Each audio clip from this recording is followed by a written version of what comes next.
আর breaking নিউজের দিকে নজর রাখতে হচ্ছে মহাকুম্ভে পদপিষ্ট হয়ে রাজ্যের বাসিন্দার মৃত্যু।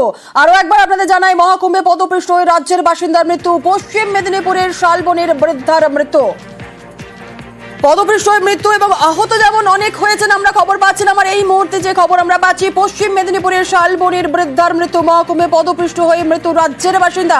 শঙ্কর রয়েছে আমাদের সঙ্গে। শঙ্কর, কি জানা যাচ্ছে? দেখো, দুই মেয়ে, দুই জামাই বৌমা, এক নাতনির সঙ্গে তিনি রওনা দিয়েছিলেন মহাকুম্ভের উদ্দেশ্যে। মনে একটাই স্বাদ, মহাকুম্ভের একটিবার পুণ্য স্নান করবেন।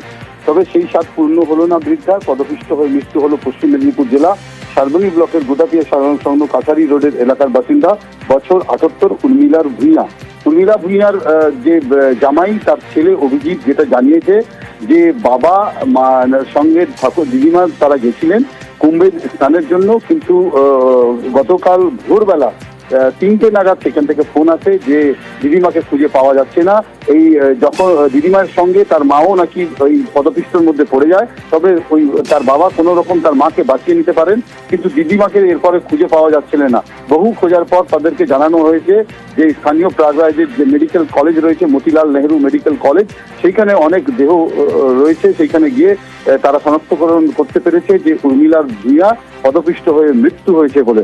যদিও এই খবর পাওয়ার পরেই জানা গেছে যে তাদের পরিবার স্থানীয় যে সরকার তাদের কাছে আবেদন জানিয়েছিল একটি বড় অ্যাম্বুলেন্স দেওয়ার জন্য, কিন্তু তারা দিতে চাননি। পরে ছোট অ্যাম্বুলেন্স দেয়। এরপরে তারা আবার জোর করার পর যে এত লোক কিভাবে যাওয়া হবে, এরপরে নাকি যে উত্তরপ্রদেশের সরকার তাদের একটি বড় অ্যাম্বুলেন্স দিয়েছে, আর সেই অ্যাম্বুলেন্স করে তারা আজকে খড়গপুর পৌঁছানোর কথা।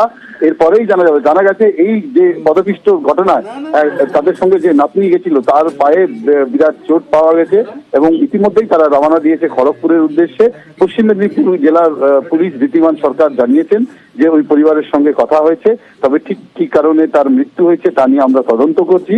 পরিবার ফিরলে তাদের সঙ্গে যোগাযোগ করা হবে এবং সরকার সব ধরনের নজর রেখেছে তাদের উপরে। ধন্যবাদ।